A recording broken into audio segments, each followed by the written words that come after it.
We could say lots of buttons here and also the LCD screen and also the knob. We could use those things to control this device and run our screen. Alright, this is the reverse side. We could say 4 DVI inputs and 1 HDMI 2.0 inputs and also 2 3G SDI inputs. Also, they got 2 Ethernet inputs for the control and 1 USB.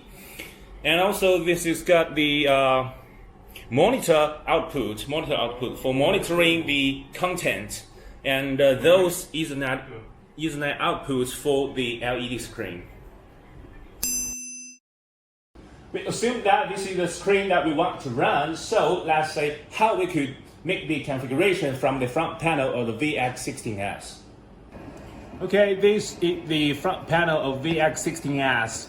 So what we have to do is just press this knob and choose the screen settings here. We can see a lot of options here. So we choose the first one, quick configuration. And also, as we can see, this screen, we got 8 parts. And I have to say, this one varying from the right to the left.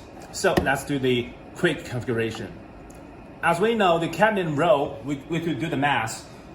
This is only 1, and for the cabinet column quantity, we could say 1, 2, 3, 4, 5 till 8. So we choose this place as 8.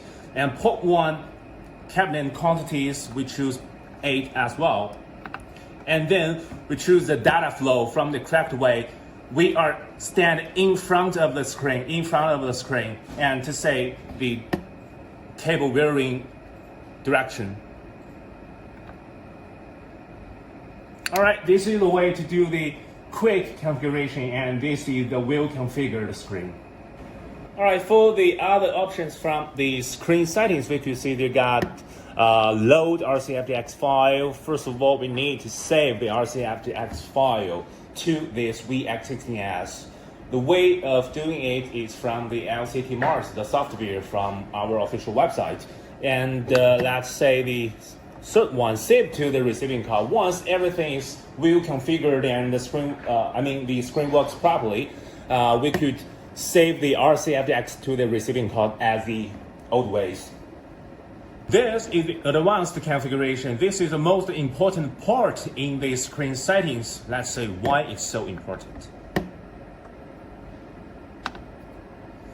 First of all, we have to enable that, and we could say this is quite different from the quick configuration. That's the reason why we got several ports here. As we know, the VX16s got 16 output ports, so that means we could edit each port. For this device, we are only using the port 1, so this is the old ways at the quick configuration. The cabinet row quantity will be 1, and cabinet columns will be 8.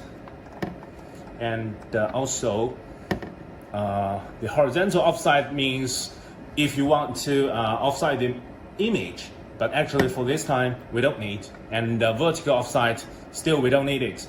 And also choose the correct data flow. We have to stand in front of the screen, and let's say we choose the correct one, and then it worked. And don't forget to click apply. Well, we can see the screen is well configured now. Okay, after the advanced configuration, now we're going to the more settings. For the more setting, we got 2 parts. The first one is the mapping, and second one is the screen color. So you're wondering what is the mapping function now, and just going to show you. When we just enable the mapping, we will see on the screen you got lots of numbers. The P means the port number 1, and the sharp means the receiving card number. So we could say for this port we got 8 cabinets. And this is sharp number 1, number 2, and this is the data flow. How the cable varying. Alright, to the screen colors. Actually, I don't recommend you to change anything from here, because everyone got the different feelings of saying colors. So I just will introduce that one. We got the cool, warm, or customized. You can change that one, but I don't really suggest that. And for the gamma, the default gamma will be 2.8.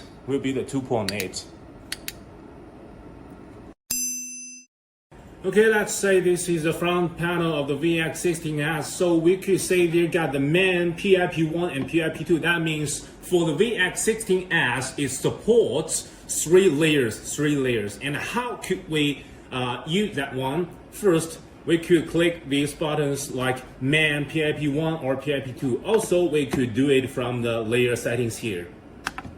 Okay, let's say we choose the main layer, and we make it on and choose the correct input source.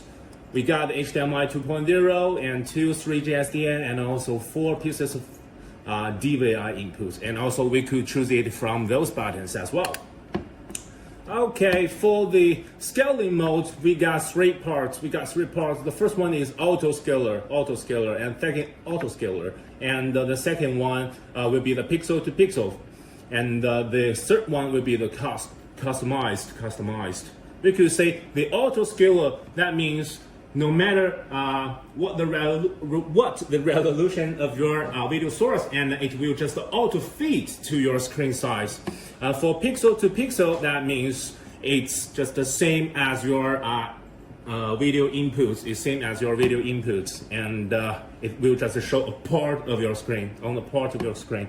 And for the customized, we could change the horizontal value and also the vertical value as we want.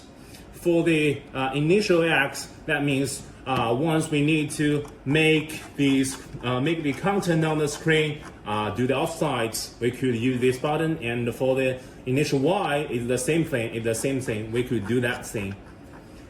Okay, let's say we back it to 0. And make it as auto scaler. And for the next one, the input crop. What is input crop? That means we could edit the input. Let's say when I just enable that, and we could change the horizontal waves value and the vertical height value. And let's say what is the result.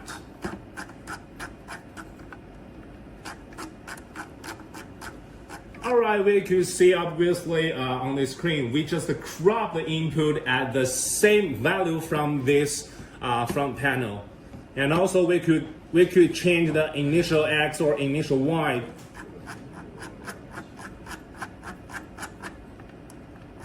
But just to remember one thing, all the values like the horizontal wave value plus the initial X value equals the video input source, and also the same thing for the vertical values.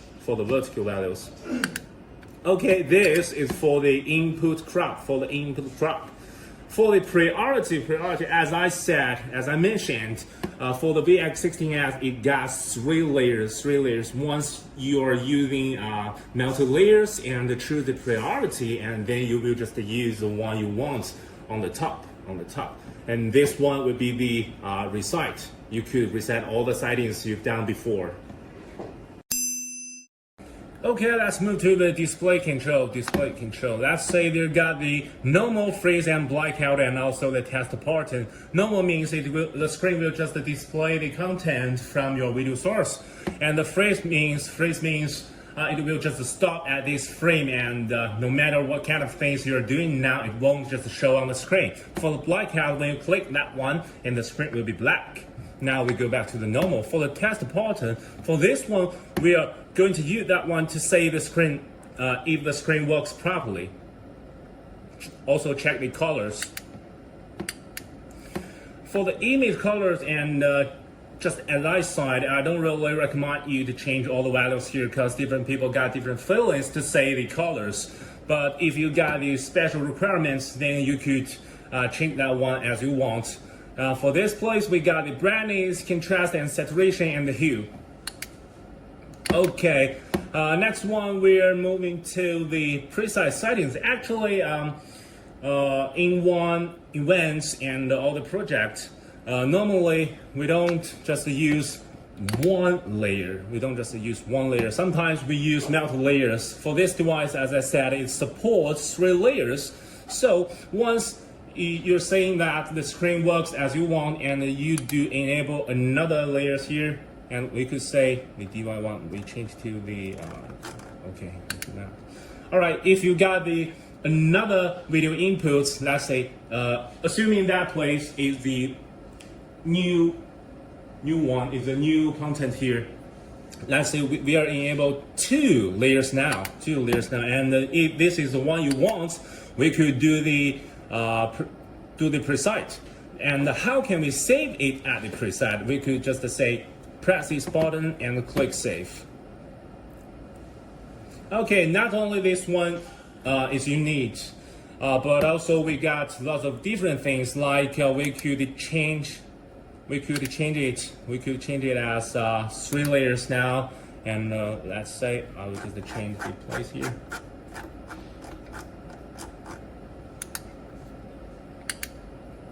Hold on a second. I'm going to change the values and make the things all clear here. Okay, let's say.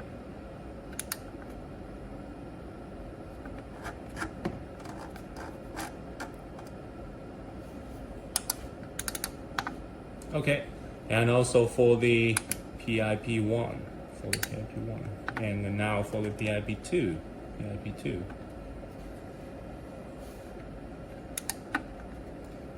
We change the initial access 400. Okay, let's say we got 3 layers here. Once, if we need it, and we could save it to the preset 2. Okay, once we saved all the preset, then how can we load it? As we can see, we could load it from here. Now it changed, and also from the front panel it shows using. Once we need it back, we do the same thing here. Once you don't want to use it, we could just click clear, or just you can copy to other presets as you want. Alright, sometimes for the events or for some projects, maybe the screen will just oversized for one VX16s. So what can we do? We could do the image mosaic. That means we have to use several devices. At least we need to use 2 pieces of that. Okay, let's see how we do the image mosaic. First of all, we need to enable that. By the limitation of the real screen size, we just assuming that the whole screen size is 2048 by 512. Okay, this is the whole screen size. So first of all, we need to enter that the total horizontal pixels is 2048 and the total vertical pixels is 512. And also we need to tell the first device the loading area. The width is 1024, and the loading height will be 512 as well. And the second device, we give it as 0 and 512. All right, this is a limitation of this device, so I cannot make it higher and less. I will make it back. Okay, let's say the loading area initial X and initial Y, and this is the same thing as I said. This is just a coordinate offside. Okay, this is the image mosaic part. Next, we are going to the advanced settings. For this part, I have those important parts to introduce to you. The first one is synchronization. When we're going to use the synchronization, that means we have several devices, like what I said when we are going to use the mosaic. We make it on and choose the source. That will help those 2 devices or several devices synchronous. I mean, the content won't be tearing or things like that. And next one, for the FN. As we can see here, we got the FN buttons, so that means we could edit it and give it the features like freeze, blackout, quick configuration, or image color. Okay, next one will be the advanced functions.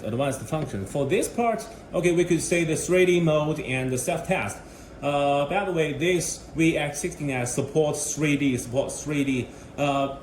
Actually, I have to tell you the one thing. When you are enable this 3D and all the Ethernet output port loading capacity should be the half of before.